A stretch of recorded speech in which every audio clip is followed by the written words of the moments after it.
हमीरगढ़ में एक गरीब ब्राह्मण ज्ञानचंद रहता था। उसके परिवार में पति पत्नी विजया के साथ 2 बच्चे दीपू और किरण रहते थे। दीपू अभी 9 वर्ष का था और किरण दीपू 4 साल बड़ी थी। सुनो जी, किरण और दीपू जैसे जैसे बड़े हो रहे हैं, मुझे इनके भविष्य की चिंता हो रही है। क्या हम लोगों की तरह ये दोनों भी ऐसे ही गरीबी मर जाएंगे? यही चिंता तो हमें भी सता रही है। मैं सोच रहा था कि हम इस गांव को छोड़कर शहर में रहने चले, शायद वहां किस्मत का ताला खुल जाए। ठीक कह रहे हैं आप, शहर में बच्चों की पढ़ाई की लिखाई भी अच्छी खासी होगी। दूसरे दिन ही ज्ञानचंद अपने परिवार को लेकर जंगल के पहाड़ से होते हुए शहर जयानगर की ओर चले जाते हैं। जयानगर से वैसे तो 65 किलोमीटर की दूरी पर था, लेकिन जंगल पहाड़ी के रास्ते से 27 किलोमीटर पड़ता था।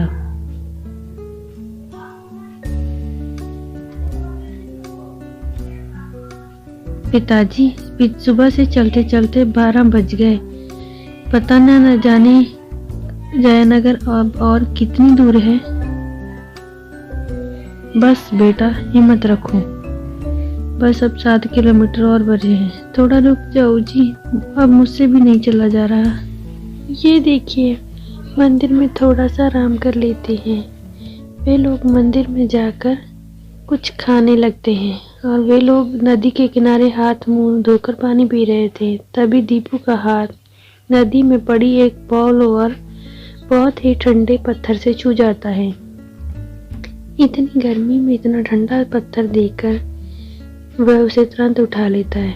दीदी देखो, मैंने पत्थर उठाया है, कितना ठंडा है, मानो बर्फ हो।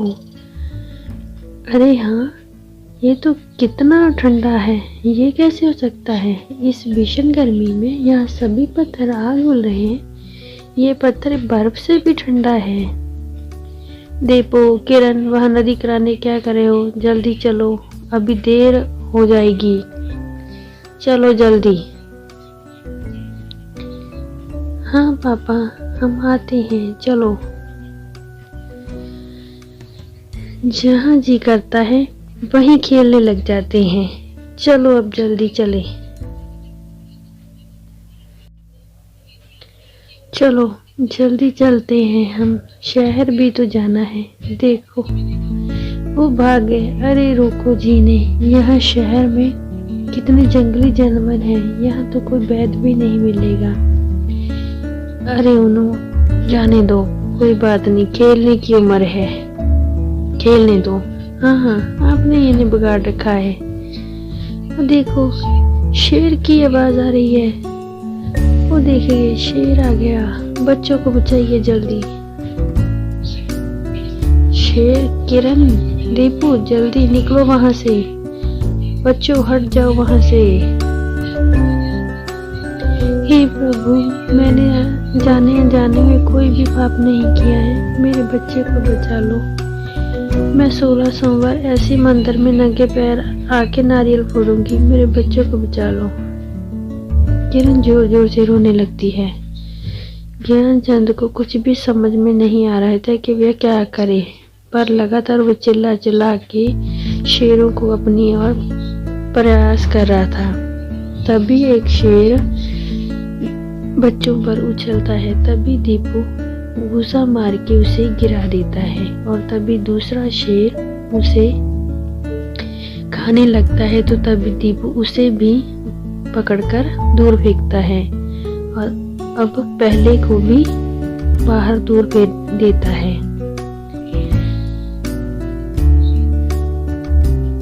ज्ञानचंद अभी ये सब देख ही रहा होता है कि फिर वो अपनी पत्नी को उठाता है और उसे कहता है, ये देखो, हमारे बच्चे ठीक हैं, हमारे बच्चे बिल्कुल ठीक हैं। हे भगवान, आपका लाख लाख शुक्र है जो आपने हमारी रक्षा की। विजय और उसका परिवार भगवान को शुक्रिया करके वहां से चल देते हैं। चलते चलते पहाड़ पार करते समय उन्हें डाकुओं का सामना करना पड़ता है। शहर के प्रसिद्ध और सबसे धनवान सेठ जौहरी को डाकुओं ने कैद कर पहाड़ के जंगलों में एक पेड़ से बांध रखा था। जैसे ही ज्ञानचंद उसका परिवार डाकुओं के नजदीक पहुंचते हैं, डाकू इन्हें भी पकड़कर पेड़ से बांध देते हैं। कौन हो तुम लोग और इस जंगल में क्या कर रहे हो? हम सुंदरगढ़ के गरीब ब्राह्मण हैं, ज्ञानचंद हैं। गरीबी से तंग आकर हम गांव से शहर जा रहे हैं। मेरे पास पैसे तो थे नहीं, तो पूरे परिवार के साथ पहाड़ पार करके जमनानगर जा रहे हैं।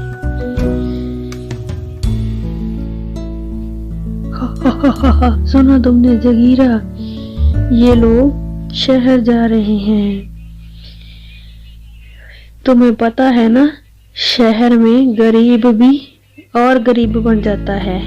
अमीर बनने के लिए हमारे जैसे कत्लेआम करना होगा। सरदार बिल्कुल सही कह रहे हैं। देखो इस सेठ को। आप हमें छोड़ दीजिए, हम गरीब लोग हैं, शहर में कुछ काम काज करने और कुछ बनने जा रहे हैं। प्लीज हमें छोड़ दीजिए। क्या सेठ, पूरे 2 घंटे हो गए, तेरे आदमी अभी तक नहीं पहुंचे पैसे लेकर।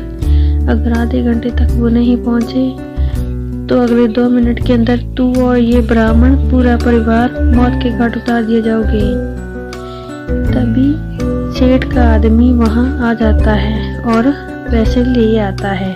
जगीरा तभी उसे बताता है कि सेठ का आदमी पैसे लेकर आ गया है।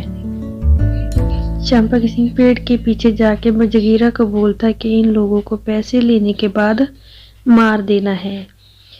तभी दीपू ये बात सुन लेता है।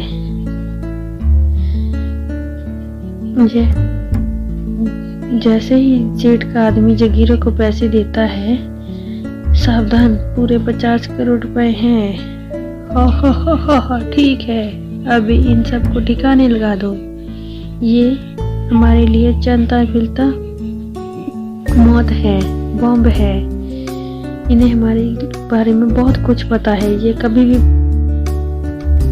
मैं गरीब ब्राह्मण हूँ, मुझे छोड़ दो, मेरे परिवार को छोड़ दो प्लीज। तभी सेठ का आदमी कुछ हरकत करता है। तभी उसका डाकू का आदमी उसे गोली मार देता है और वो वहीं ढेर हो जाता है। ये सब कुछ देखकर ब्राह्मण से कहता है प्लीज मुझे छोड़ दो। तभी दीपक अचानक पूरे जोर से रस्सी तोड़ते हुए सभी डाकुओं को बेहोश कर देता है।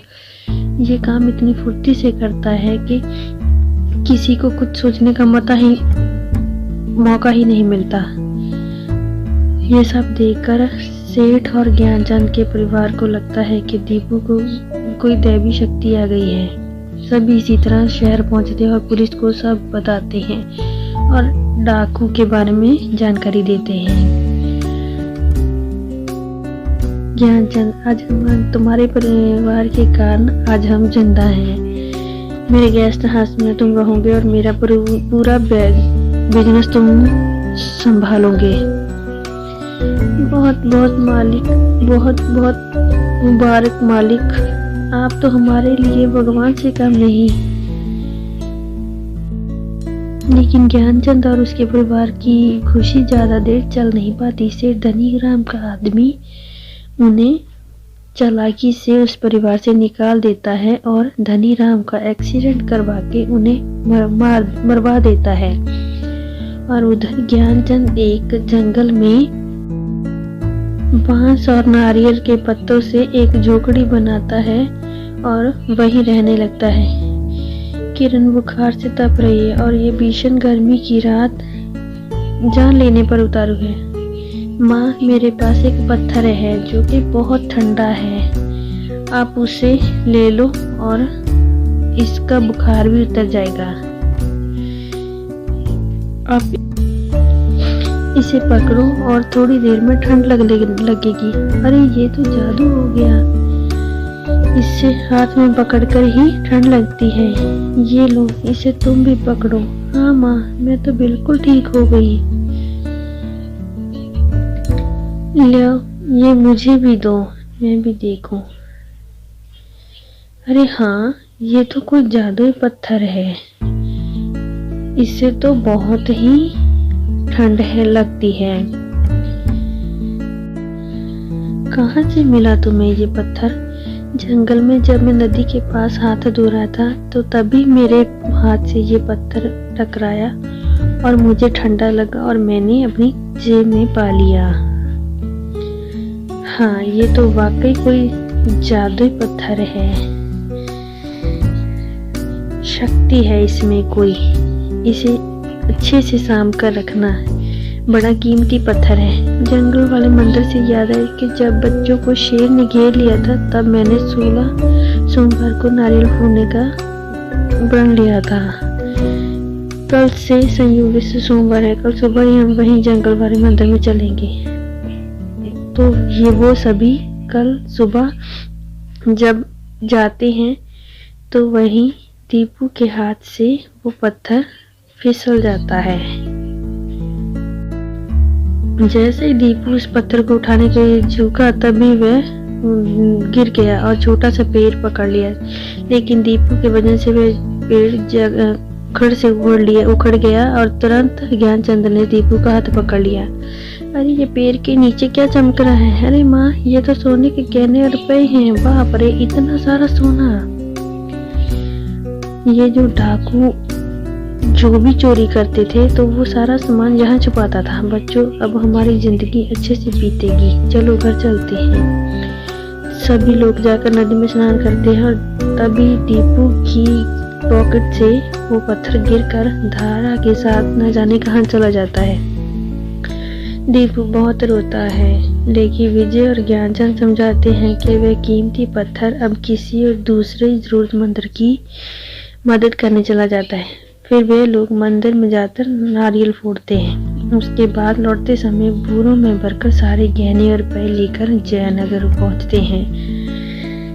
ज्ञानचंद उन पैसों से एक घर खरीदता है और एक होटल भी, और हर उस गरीब की मदद करता है जिन पर कोई नहीं है। वे गरीबों को खाना खिलाते हुए बहुत से पुण्य का काम करते हैं और इसी तरह